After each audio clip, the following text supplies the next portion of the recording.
Hey, Hope Summit. I got your weekly update here today, and wanted to let you know that for the next few weeks or so, we'll be utilizing the weekly updates to answer some of the many questions that you asked for the series we're doing now called You Asked For It. Because you guys sent in so many great questions, we're going to have to use other ways besides Sundays to answer some of them. And so today I'm going to answer a question that's connected to the one we're doing on Sunday, because Sunday we're going to be talking about spiritual warfare. But someone asked a great question. If Satan knows his fate, why does he keep doing what he's doing? It's a great question that's difficult to answer because there's not much in the Bible beyond Satan's pride that kind of gives his motivation. However, I did have an experience that I believe really spoke into the situation that the enemy is in. I was asked by a friend who is a police officer if I would volunteer for SWAT training, which meant I played the bad guys in SWAT training scenarios and got tackled and shot at by SWAT officers with sim rounds, which was a lot of fun.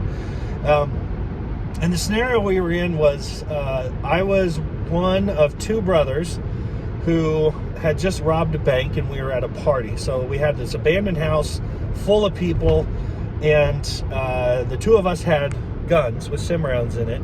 And he was told, my brother was told to take a hostage so that the SWAT team could handle a hostage situation. And then my job was to stay quiet and stay in the back room and try to protect what we stole. So that's all we were told. And then they left us in this house, and then it started to get dark, and then suddenly we heard the SWAT team kind of show up and start talking over the bullhorn or whatever. Now, the real problem was that before we went into this training scenario, we got to see all the SWAT members all dressed up in all their gear.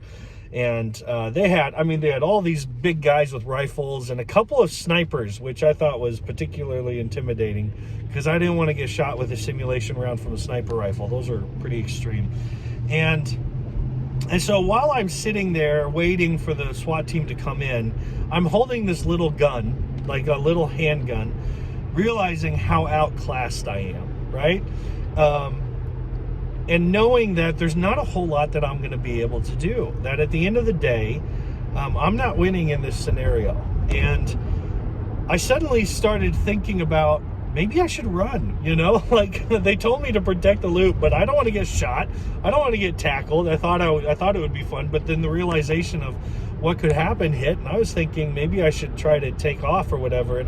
But I was like, but I'm not supposed to run, and I don't want to get shot by snipers. And so I started to think, like, well, if I was really someone who was, a bank robber or something, what would motivate me to stay here?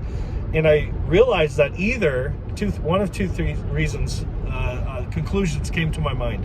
One, either I was so prideful that I believed that I had what it took with my one little gun to take down all these guys with rifles. So I was either just so full of myself that I thought I was capable of doing something incredible, or I knew I was in trouble, and so my desire would be to just take down as many of them with me as I could, right? I realized that was really the only two things. Either I'm so proud and so full of myself and delusional that I think I can win, or I know I'm going to lose, and I'm just going to take down as many as I can with me. So they show up, and my friend who was the hostage, the guy who held the hostage, he was taken out really quickly. It was alarming how quickly he was shot right in the head. So he fell, and then they came in, and I went down shooting, and they shot me and tackled me and all this. And I had no chance, really. And I remember on the drive home thinking, this is what the enemy must feel like.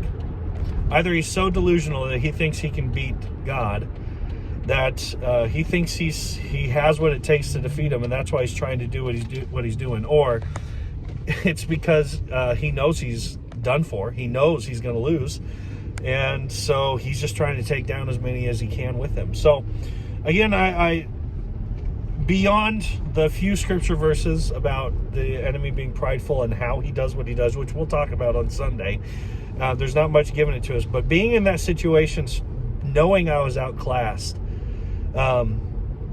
It's either pride or just pure destruction that's in the heart of the enemy. So to whoever asks that question, I hope that helps you. But just know, you're fighting someone who knows he's losing or is so out of touch with reality that he thinks he can win.